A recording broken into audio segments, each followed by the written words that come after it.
तू तू कोण आहेस?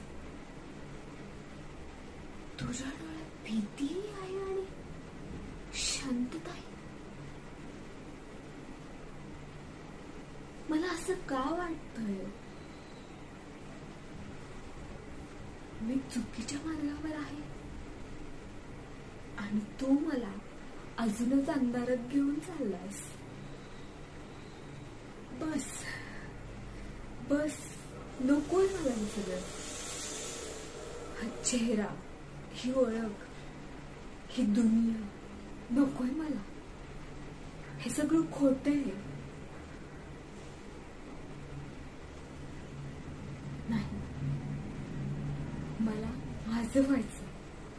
मी थकली आता मजबूत राहून. मी थकली आता मीरा बनून.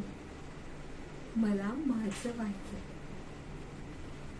नक्की नक्की मी कोण आहे हेच मला कळत नाही. थँक्यू.